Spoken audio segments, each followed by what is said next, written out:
ഈശോ മിശിഹായ്ക്ക് സ്തുതിയായിരിക്കട്ടെ. ഞാൻ മാണിപ്പറമ്പിലച്ചൻ. അന്ത്യവിധിയും മാർപ്പാപ്പയുടെ തിരഞ്ഞെടുപ്പും അതിൻ്റെ ആ വിശുദ്ധി മെത്രാന്മാരുടെ തിരഞ്ഞെടുപ്പിലും ഉണ്ടാകാൻ എന്തു ചെയ്യണം? കഴിഞ്ഞ 4 മാർപ്പാപ്പന്മാരുടെ തിരഞ്ഞെടുപ്പ് നോക്കിയേ. നമുക്ക് പരിചയമുള്ള മാർപ്പാപ്പന്മാർ: ജോൺ പോൾ രണ്ടാമൻ മാർപ്പാപ്പ. അതിനു മുമ്പ് പരിചയമുള്ള മാർപ്പാപ്പയുണ്ട്, പോൾ 6 മാർപ്പാപ്പ. ഞാൻ ജനിച്ച വർഷമാണ് അദ്ദേഹം മാർപ്പാപ്പയായത്. അപ്പം അതുകൊണ്ട് ഞാൻ അതിലേക്ക് അങ്ങനെ കടക്കുന്നില്ല. ഞാൻ സെമിനാരി പോകുന്നതിൻ്റെ തലേ വർഷമാണ് ജോൺ പോൾ രണ്ടാമൻ മാർപ്പാപ്പയായത്, 78. അപ്പോൾ അത് തൊട്ടുള്ള കഥ ഞാൻ പറയുകയാണ്. അതിന് പുറകിലേക്കും പോകാം, പക്ഷെ നമ്മൾ ലിമിറ്റ് ചെയ്യുകയാണ്. ജോൺ പോൾ രണ്ടാമൻ മാർപ്പാപ്പ 1978 മാർപ്പാപ്പയെ തിരഞ്ഞെടുക്കപ്പെട്ടു. അതിനു മുമ്പ് 1968 ജർമ്മനിയിലെ ചില യൂണിവേഴ്സിറ്റികളിൽ നിന്ന് വളരെ ദ്രോഹം ചെയ്യുന്ന ഒരു ഫിലോസഫി അന്തരീക്ഷത്തിലേക്ക് പകർന്നു. ദൈവം മരിച്ചു പോയതിനാൽ പാപം ചെയ്യുന്നതിൽ ആനന്ദം കണ്ടെത്തൂ, അതായിരുന്നു ഫിലോസഫി. 1968 ദൈവം മരിച്ചുപോയി, അപ്പോൾ ഇനി പാപം ചെയ്യുന്നതിൽ ആനന്ദം കണ്ടെത്തുക. ഇത് പെട്ടെന്ന് തന്നെ പ്രചരിച്ചു. കാരണം ദൈവം മരിച്ചു പോയ പിന്നെ പാപം ചെയ്യാലോ, ചോദിക്കാനും പറയാൻ ആളില്ല. ഉടനെ തന്നെ, അതായത് 1969 പല രാജ്യങ്ങളും കമ്മ്യൂണിസത്തെ ഒരു രാഷ്ട്രീയ സിദ്ധാന്തമായിട്ട്, രാഷ്ട്രീയ രീതിയായിട്ട്, ഭരണത്തിൻ്റെ രീതിയായിട്ട് അംഗീകരിച്ചു. 1969 ഒരുപാട് രാജ്യങ്ങൾ. ദൈവം ഇല്ലെങ്കിൽ പിന്നെ ഏറ്റവും നല്ലത് കമ്മ്യൂണിസമാണ്, ദൈവമില്ലെങ്കിൽ. അങ്ങനെ 1969 ഒരുപാട് രാജ്യങ്ങൾ കമ്മ്യൂണിസത്തിലേക്ക് പോയി. ഒരു രാഷ്ട്രീയ സർക്കാർ രൂപീകരിക്കാൻ വേണ്ടിയുള്ള ഒരു തത്വജ്ഞാനം ആയിട്ട് മാത്രമല്ല, ഒരു രാഷ്ട്രീയ സിദ്ധാന്തമായിട്ട്. അപ്പോൾ ലോകം മുഴുവൻ ഇങ്ങനെ കമ്മ്യൂണിസത്തിൻ്റെ പിടിയിലായിരിക്കുമ്പോൾ 1978 ഒരു കമ്മ്യൂണിസ്റ്റ് രാജ്യത്തിൽ നിന്നും, പോളണ്ട് എന്ന കമ്മ്യൂണിസ്റ്റ് രാജ്യം, പോളണ്ടിനെ കുറിച്ച് ഒരു അക്ഷരം മിണ്ടിപ്പോകരുത് ഇല്ലേ, ഒരു കമ്മ്യൂണിസ്റ്റ് രാജ്യത്തിൽ നിന്നും ഒരു മാർപ്പാപ്പയെ തിരഞ്ഞെടുത്തു. അദ്ദേഹത്തിൻ്റെ ജീവചരിത്രകാരൻ ജോർജ് ബീഗൽ പറയുന്നത്, അദ്ദേഹം ലോക ചരിത്രത്തെ തൻ്റെ വീക്ഷണകോണിലേക്ക് വളച്ചു എന്നാണ്. അതായത് അദ്ദേഹത്തിന് പോളണ്ടിൽ നിന്ന് മാർപ്പാപ്പയെ തിരഞ്ഞെടുക്കപ്പെട്ടിട്ട് പോലും പോളണ്ടിൽ വരാൻ പ്രയാസമുണ്ടായിരുന്നു. പോൾ 6 മാർപ്പാപ്പയ്ക്ക് ഒരിക്കലും പോളണ്ടിൽ വരാൻ കഴിഞ്ഞില്ല. അന്നത്തെ കമ്മ്യൂണിസ്റ്റ് ഗവൺമെൻറ് സമ്മതിച്ചില്ല. ഒരു മാർപ്പാപ്പ വന്നാൽ ഉടനെ തന്നെ കമ്മ്യൂണിസം പൊളിഞ്ഞു പോകുമെന്ന് കമ്മ്യൂണിസത്തിന് പേടിയുണ്ടായിരുന്നു. മാണിപ്പറമ്പിലച്ചൻ എറണാകുളത്ത് പോയാൽ അവിടെ ആകാശം ഇടിഞ്ഞു പൊളിഞ്ഞു വീഴുന്നൊക്കെ വിചാരിച്ച കാര്യം ഓർക്കണ്ട. ഒരാളുടെ സാന്നിധ്യം ഞാൻ സമീകരിച്ച് പറയല്ല, എന്നാലും അങ്ങനെ ആൾക്കാർ ചിന്തിക്കും. ഒരാൾ ചെന്നാൽ ചിലപ്പോൾ പ്രശ്നമാകും, മറ്റു പലരും ചെന്ന കുഴപ്പമില്ല, ഇയാൾ ചെന്ന കുഴപ്പമാണ്. അപ്പോൾ ഈ പോളാർ മാർപ്പാപ്പ പല പ്രാവശ്യം അന്നത്തെ പോളിഷ് ഗവൺമെൻറ്റിനോട് കമ്മ്യൂണിസ്റ്റ് ഗവൺമെൻറ് ആവശ്യപ്പെട്ടിട്ട് മാർപ്പാപ്പയ്ക്ക് അവിടെ പോകാൻ പറ്റിയില്ല. ജോൺ പോൾ രണ്ടാമൻ മാർപ്പാപ്പയായിട്ട് പോളണ്ടിൽ മാർപ്പാപ്പയായിട്ടും വരാൻ പ്രയാസപ്പെട്ടു. വന്നു കഴിഞ്ഞിട്ട് അദ്ദേഹം കൈകൾ ഉയർത്തി പ്രാർത്ഥിച്ചു, പരിശുദ്ധാത്മാവേ, നീ ഇറങ്ങി വന്ന് ഭൂമുഖത്തെ നവീകരിക്കണമേ എന്നതിന് പകരം എൻ്റെ രാജ്യത്തിൻ്റെ മുഖം നവീകരിക്കണമെന്ന് പ്രാർത്ഥിച്ചു. പല പ്രാവശ്യം പ്രാർത്ഥിച്ചു. പിന്നെ അദ്ദേഹം ഒരുപാട് കാര്യങ്ങൾ ചെയ്തു. 11 കൊല്ലം 79 ബെർലിൻ മതിൽ പൊളിഞ്ഞു വീണു. എന്ന് വെച്ചാൽ കമ്മ്യൂണിസം ഇല്ലാണ്ടായി. 2 ജർമ്മനികൾ, ഈസ്റ്റ് ജർമ്മനിയും വെസ്റ്റ് ജർമ്മനിയും തമ്മിൽ ഇങ്ങനെ മതിൽ കെട്ടിയിരിക്കുകയായിരുന്നു. ആ മതിലിൻ്റെ കുറച്ച് ഭാഗം ഇപ്പോഴും നിലനിർത്തിയിട്ടുണ്ട്, ചരിത്രം സൂക്ഷിക്കാൻ വേണ്ടി. ആ മതിൽ പൊളിച്ചു കളഞ്ഞു. കമ്മ്യൂണിസം പരാജയപ്പെട്ടു. അപ്പോൾ ലോകത്തെ മുഴുവൻ ഇങ്ങനെ കാർന്ന് തിന്നുന്ന നിരീശ്വരവാദ പ്രസ്ഥാനമായി കമ്മ്യൂണിസത്തെ തകർക്കാൻ പോളണ്ടിൽ നിന്ന്, കമ്മ്യൂണിസ്റ്റ് രാജ്യത്തിൽ നിന്ന് ഒരു മാർപ്പാപ്പയെ തിരഞ്ഞെടുത്തു. അതിൻ്റെ വിശുദ്ധി ഒന്ന് ആലോചിച്ച് നോക്കി. കുറച്ച് കഴിഞ്ഞ് ബെനഡിക്ട് 16 2005. അപ്പോഴേക്കും ഈ ബെൽജിയം, ലുവൈൻ, നമ്മുടെ ചില അച്ഛന്മാരൊക്കെ അവിടെയാണ് പഠിച്ചിരിക്കുന്നത്. നമ്മുടെ കർത്താവ് ദൈവമല്ലെന്നും ഒരു പ്രവാചകൻ മാത്രമാണെന്നും ബുദ്ധനെ പോലെയോ രാമനെ പോലെയോ കൃഷ്ണനെ പോലെയോ ആണെന്നൊക്കെ പല യൂണിവേഴ്സിറ്റികളിൽ നിന്നും പഠിപ്പിച്ചു വിട്ടു. ഒരു പ്രവാചകൻ മാത്രം. നമ്മളെ ഗൾഫ് രാജ്യങ്ങളിൽ പോയ പലരും തന്നെ ക്രിസ്തു ഒരു പ്രവാചകൻ മാത്രമെന്ന രീതിയിലായി. അത് യൂറോപ്പിലൊക്കെ ആയി. അപ്പം യേശുവിൻ്റെ ദൈവത്വം തന്നെ നിഷേധിക്കുന്ന ക്രിസ്ത്യാനികളുടെ എണ്ണം വളരെയധികം കൂടി. ക്രിസ്ത്യൻ യൂണിവേഴ്സിറ്റികളിൽ പോലും അങ്ങനെ പഠിപ്പിക്കാൻ തുടങ്ങി. അപ്പോഴാണ് ഈ ഏറ്റവും കൂടുതൽ ഈ ഫിലോസഫി കൊണ്ട് ദ്രോഹം ചെയ്ത ജർമ്മനിയിൽ നിന്ന് ഒരു മാർപ്പാപ്പ, ബെനഡിക്ട് 16 അദ്ദേഹം എന്താണ് ചെയ്തത്? അദ്ദേഹം ചെയ്തത് യേശു ദൈവമാണെന്ന്, അതായത് അദ്ദേഹം ഒരു ആൽബർട്ട് ഐൻസ്റ്റൈനെ പോലെ ഒരു ശാസ്ത്രജ്ഞനാണ് ഈ ബെനഡിക്ട് 16. അത്രയും അറിവുള്ള മനുഷ്യനാണ്. ആ ക്രിസ്തുധർമ്മ പ്രവേശിക്കുന്ന പുസ്തകത്തിലൂടെ അതാണ് വിശ്വാസ പ്രമാണത്തിൻ്റെ വ്യാഖ്യാനം. നമുക്ക് മലയാളത്തിൽ ഞാനത് തർജ്ജമ ചെയ്തിട്ടുണ്ട്. അതാണ് ഏറ്റവും മുഖ്യം. അതിലൂടെ ആ പുസ്തകത്തിലൂടെ അദ്ദേഹം യേശു ദൈവമാണെന്ന് യുക്തിഭദ്രമായി, ദൈവം തൃത്വമാണെന്ന് യുക്തിഭദ്രമായി സ്ഥാപിച്ചു. ആ പുസ്തകം വായിച്ചിട്ടാണ് അദ്ദേഹത്തെ വിശ്വാസ തിരുസംഘത്തിൻ്റെ തലവനാക്കിയതെന്ന് അദ്ദേഹം തന്നെ ലോകത്തിൻ്റെ പ്രകാശം എന്ന പുസ്തകത്തിൽ എഴുതിയിട്ടുണ്ട്. ഇതൊക്കെ നമുക്ക് മലയാളത്തിൽ കിട്ടും. ഞാൻ തർജ്ജമ ചെയ്തിട്ടുണ്ട്. ഈ ക്രിസ്തുധർമ്മ പ്രവേശിക്കൽ ഒരു വാചകം ഞാൻ എൻ്റെ വചനവിജ്ഞാനം എന്ന പുസ്തകത്തിൽ എഴുതിയപ്പോൾ ചില അച്ഛന്മാർ ഞാൻ കത്തോലിക്ക സഭയ്ക്ക് എതിരെ പഠിപ്പിക്കുന്നു എന്ന് പറഞ്ഞിട്ട് പരാതി കൊടുത്തു എൻ്റെ മെത്രാന്. വിശ്വാസ തിരുസംഘത്തിൻ്റെ തലവനായ ഒരാൾ എഴുതിയ പുസ്തകത്തിൽ നിന്ന് ഒരു വാചകം എഴുതിയതിന് ഞാൻ കത്തോലിക്ക സഭയ്ക്കെതിരെ പഠിപ്പിക്കുന്നു പറഞ്ഞിട്ട് എൻ്റെ മെത്രാന് പരാതി കൊടുത്തു ചില അച്ഛന്മാർ. ഇപ്പോഴും ചിലരത് വിശ്വസിക്കുന്നുണ്ട്. കാരണം എന്താണെന്നറിയോ? ഈ ബെനഡിക്ട് 16 അവർ വായിച്ചിട്ടില്ല. അദ്ദേഹം വിശ്വാസ തിരുസംഘത്തെ തലവനായിരുന്ന കാര്യവും അദ്ദേഹത്തെ പുസ്തകങ്ങളും ഇവർ കണ്ടിട്ടില്ല. അവർ ചില പുസ്തകങ്ങളൊക്കെ വായിക്കും, അവരെ ഇക്കിളിപ്പെടുത്തുന്നതോ അല്ലെങ്കിൽ അവർക്ക് താല്പര്യമുള്ള കാര്യങ്ങൾ, അല്ലാതെ സഭയുടെ കാര്യങ്ങളോ സഭ പഠിപ്പിക്കുന്ന കാര്യങ്ങളോ ബൈബിളോ അതൊന്നും തൊടാൻ പാടില്ല എന്നുള്ള മട്ടിലാണ്. എന്നിട്ട് കത്തോലിക്ക സഭയുടെ വിശ്വാസ തിരുസംഘത്തിൻ്റെ തലവനായ ഒരാൾ പഠിപ്പിച്ച കാര്യം ഞാൻ എൻ്റെ പുസ്തകത്തിൽ എഴുതിയപ്പോൾ ഞാൻ പ്രോട്ടസ്റ്റന്റ് ദൈവശാസ്ത്രജ്ഞനെയാണ്, കാൾബാർത്തിനെയാണ് പഠിപ്പിക്കണമെന്നൊക്കെ പറഞ്ഞ് ഇവർ പരാതി കൊടുത്തു. ഇപ്പോഴും അങ്ങനെ പ്രചരിപ്പിക്കുന്നവരുണ്ട്.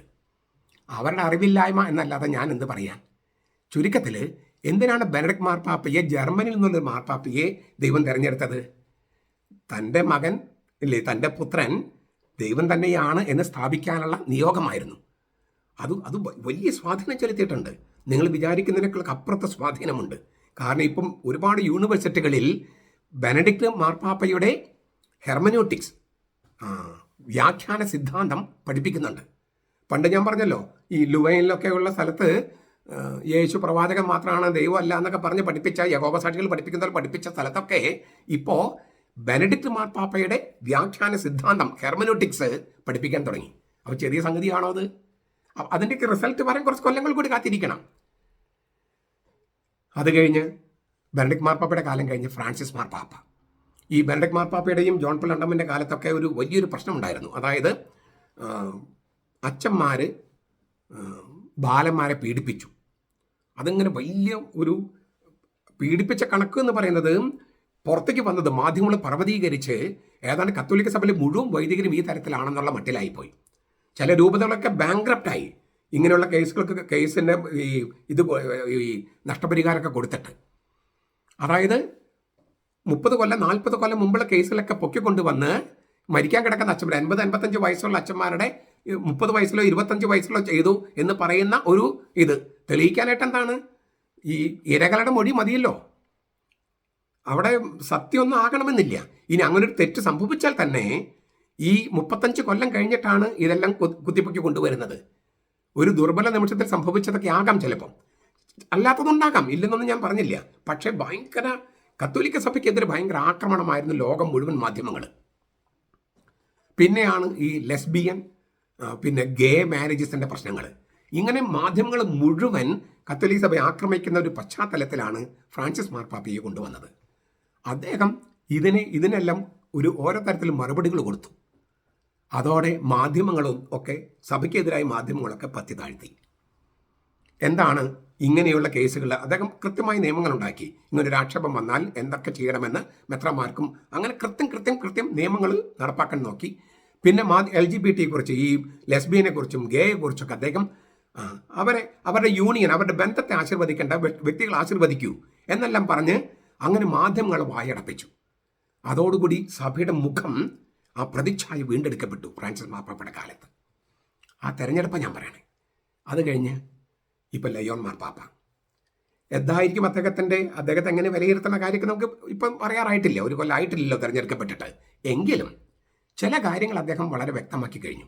ഒന്ന്, ഈ ഹമാസും ഇസ്രായേലും ഇല്ലേ, അവിടെ ഫ്രാൻസിസ് മാർപ്പാപ്പ പറയാത്തൊരു കാര്യം ലയോൺ മാർപ്പാപ്പ പറഞ്ഞു. എന്താണ്? ഹമാസ് ആദ്യം ആയുധം താഴെ വയ്ക്കണം, അവരാണ് പ്രകോപനമില്ലാതെ ആക്രമണം നടത്തിയത്.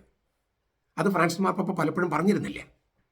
2, ഈ ഇസ്താൻബൂളിൽ പോയിട്ട് ഈ മുസ്ലിംസിൻ്റെ പ്രാർത്ഥനാലയത്ത് പ്രാർത്ഥിക്കാൻ ഞാനില്ല എന്ന് പറഞ്ഞു. കാണുകയൊക്കെ ചെയ്യാം, മാത്രമല്ല അത് പണ്ട് ഞങ്ങളുടെ പള്ളിയായിരുന്നു. അപ്പോൾ കാണുക ചെയ്യാം, പക്ഷേ പ്രാർത്ഥിക്കാൻ ഞാനില്ല. അപ്പം മധ്യ പൂർവേഷ്യയിൽ ക്രിസ്ത്യാനികളുടെ ക്രിസ്ത്യാനികൾ സഹിക്കുന്നത് ആരിൽ നിന്നാണെന്നും അതെന്തുകൊണ്ടാണെന്നും ഈ സമാധാന മതക്കാർ എന്ന് പറയുന്നവർ അത്ര സമാധാനം, അവരുദ്ദേശിച്ച സമാധാനം ശരിക്കുള്ള സമാധാനമല്ലെന്ന്, യുദ്ധമാണെന്നൊക്കെ പരോക്ഷമായി അദ്ദേഹം നിലപാടെടുത്തു. ഇനി എങ്ങനെ മുന്നോട്ട് പോകും നമുക്ക് അറിഞ്ഞുകൂടാ, നമുക്ക് നോക്കാം. ഇതൊക്കെ എങ്ങനെയാണ് ഈ ദൈവം ഈ തെരഞ്ഞെടുപ്പിൻ്റെ പുറകിൽ എങ്ങനെയാണ് കളിച്ചത്, അല്ലെങ്കിൽ എങ്ങനെയാണ് അതൊക്കെ അതിൻ്റെ ഒരു എന്താ പറയുക, ഒരു ചെറിയ വീക്ഷണമാണ് ഞാൻ അവതരിപ്പിക്കുന്നത് കേട്ടോ. എല്ലാം മൊത്തത്തിലുള്ളൊരു വീക്ഷണമല്ല. ഈ തെരഞ്ഞെടുപ്പ് മാർപ്പാപ്പയെ തിരഞ്ഞെടുക്കുന്നത് എവിടെ വെച്ചിട്ടാണ്? സിസ്റ്റൈൻ ചാപ്പലിൽ വെച്ചിട്ടാണ്. സിസ്റ്റൈൻ ചാപ്പലിൽ ചെന്നാൽ അതിൻ്റെ പ്രധാനപ്പെട്ട സംഗതി എന്താണ്? അത് മുഴുവൻ മീക്കലാഞ്ചലോ എന്ന് പറഞ്ഞ ആളുടെ പെയിൻറ്റിങ്സ് ആണ്. അതിലേറ്റവും പ്രധാനപ്പെട്ട പെയിൻറ്റിംഗ് ആണ് അന്ത്യവിധിയുടെ പെയിൻറ്റിങ്. അതാണ് ഒരു ചുമരിൻ്റെ ഒരു പിന്നെ ബൈബിളിലെ രംഗങ്ങൾ മുഴുവനുണ്ട്. എന്തുകൊണ്ടാണ് ചിത്രങ്ങൾ നമുക്കറിയാലോ. നമ്മൾ ബൈബിള് എഴുതപ്പെട്ടിരിക്കുക കാർബണും പേപ്പറൊക്കെ ഉപയോഗിച്ച് എഴുതപ്പെട്ടിരിക്കുക. ഇത് ബ്രഷും പെയിൻറ് ഉപയോഗിച്ച് ചിത്രമെഴുത്ത്, അതൊരു എഴുത്താണ്. നമ്മൾ ബൈബിൾ പോലെ തന്നെയാണ് ഈ പെയിൻറ്റിങ്സ്. അതൊരു വചനപ്രഘോഷണമാണ്. ചിത്രങ്ങൾ ഒരു വചനപ്രഘോഷണമാണ്. നമ്മൾ ആരെങ്കിലും പള്ളിയിൽ വരുമ്പോൾ അവിടെ സർവീസ് ഒന്നും നടക്കുന്നില്ലെന്ന് വിചാരിക്കുക, അവർക്കും സുവിശേഷം കേൾക്കണം. അതിന് ഈ ചിത്രങ്ങൾ നോക്കിയാൽ മതി.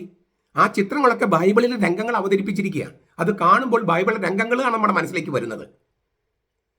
അപ്പോൾ അന്ത്യവിധിയുടെ ചിത്രം, മത്തായിയുടെ സുവിശേഷം 25-ാം അധ്യായം 31 മുതലുള്ള ആ അന്ത്യവിധിയുടെ ചിത്രമാണ് അവിടെ വരച്ചു വച്ചിരിക്കുന്നത്. മനുഷ്യപുത്രൻ തൻ്റെ തേജസ്സോടെ സകല വിശുദ്ധ മാലാഖമാരുമായി എഴുന്നള്ളുമ്പോൾ അവൻ തന്നെ മഹിമയുടെ സിംഹാസനത്തിൽ ഉപവിഷ്ടനാകും. എല്ലാ ജനതകളും അവൻ്റെ മുമ്പിൽ ഒരുമിച്ച് കൂട്ടപ്പെടും. ഇടയൻ ചെമ്മരിയാടുകളെയും കോലാടുകളെയും തമ്മിൽ വേർതിരിക്കുന്നത് പോലെ അവൻ അവരെ തമ്മിൽ വേർതിരിച്ച് ചെമ്മരിയാടുകളെ തൻ്റെ വലത്തും കോലാട് തൻ്റെ ഇടത്തും നിർത്തും. രാജാവ് തൻ്റെ വലത്ത് ഭാഗത്തുള്ള അരുളി ചെയ്യും, എൻ്റെ പിതാവിനാൽ അനുഗ്രഹിക്കപ്പെട്ടവരെ വരുവിൻ, ലോകസ്ഥാപനം മുതൽ നിങ്ങൾക്കായി ഒരുക്കിയിരിക്കുന്ന രാജ്യം അവകാശപ്പെടുത്തുവിൻ. ഇത് നല്ലവരോട് അല്ലേ? എൻ്റെ പിതാവിനെ അനുഗ്രഹിക്കപ്പെട്ടവരെ വരുവിൻ, ലോകസ്ഥാപനം മുതൽ നിങ്ങൾക്കായി ഒരുക്കിയിരിക്കുന്ന രാജ്യം അവകാശപ്പെടുത്തുക. ഇടത്തുവശത്തുള്ളവരോട്, അതായത് കർത്താവിനെ കേൾക്കാതെ നടന്നവരോട്, ഇടത്തുള്ളവരോട് പറയും, ശപിക്കപ്പെട്ടവരെ എന്നെ വിട്ട് പിശാചിനുമാരുടെ ദൂതന്മാർക്കും ഒരുക്കിയിരിക്കുന്ന നിത്യാഗ്നിയിലേക്ക് പോകുവിൻ. പിശാചിനുമാരുടെ ദൂതന്മാർക്കും ഒരുക്കിയിരിക്കുന്ന നിത്യാഗ്നിയിലേക്ക് പോകുവിൻ. എന്നിട്ട് 46-ാമത്തെ വാക്യം, ഇവര് ഈ പറഞ്ഞ ശപിക്കപ്പെട്ടവര് അവർ നിത്യദണ്ഡനത്തിലേക്കും നീതിമാന്മാർ നിത്യജീവനിലേക്കും പോകും. അതായത് നീതിമാന്മാർ നിത്യജീവനിലേക്ക് പോകുന്നത് കാണാൻ പോലും ഈ നിത്യദണ്ഡനത്തിലേക്ക് ശിക്ഷാവിധി കിട്ടിയവർക്ക് സാധ്യതയില്ല. അവരെ നരകാഗ്നിക്ക് അയച്ചിട്ടേ ഇവരെ നിത്യജീവനിലേക്ക് സ്വർഗത്തിലേക്ക് അയക്കുന്ന, അങ്ങനെ കർത്താവ് എഴുതിയിരിക്കുന്നത്, കർത്താവ് പറഞ്ഞിരിക്കുന്നത്. അപ്പം ഇത് അവതരിപ്പിച്ചിരിക്കുന്ന സിസ്റ്റൈൻ ചാപ്പലിലാണ് കർദിനാൾമാർ ഇരിക്കണേ. അവർ കാണുന്നത് മനുഷ്യപുത്രൻ തൻ്റെ തേജസ്സോടെ സകല വിശുദ്ധ മാലാഖമാരുമായി എഴുന്നള്ളി വരുന്നതും മഹിമയുടെ സിംഹാസനത്തിൽ ഉപവിഷ്ടനാകുന്നതും ആ സിംഹാസനത്തിന് മുമ്പിൽ, ന്യായാസനത്തിന് മുമ്പിൽ കർദിനാൾമാർ നിൽക്കുന്നതുമാണ്. അപ്പൊ തങ്ങളെ വോട്ട് ചെയ്താൽ ഈ ന്യായാസനത്തിന് മുമ്പിൽ തനിച്ച് നിൽക്കണമെന്നും ഈ നിത്യവിധിയാളനായ മനുഷ്യപുത്രന്റെ വിധിവാചകം ഒന്നെങ്കിൽ വലത്തോട്ട് അല്ലെങ്കിൽ ഇടത്തോട്ട് ആ വിധിവാചകം കേൾക്കേണ്ടി വരുമെന്നും ഓർമ്മപ്പെടുത്തുകയാണ്. അതായത് തീരുമാനങ്ങൾ എടുക്കുന്നതിൽ ഉത്തരവാദിത്തം വേണം. തങ്ങളുടെ ഈ സ്വകാര്യ താല്പര്യങ്ങൾ, തനിക്ക് ഇഷ്ടപ്പെട്ട ആളുകൾ, അയാൾ ജയിച്ചാൽ എൻ്റെ ചില താല്പര്യങ്ങൾ സംരക്ഷിക്കപ്പെടും, ഈ വക ചിന്തകളൊന്നും തന്നെ വരാൻ പാടില്ല. അതിനു വേണ്ടിയിട്ട് ആ അന്തരീക്ഷം ക്രിയേറ്റ് ചെയ്യണേ.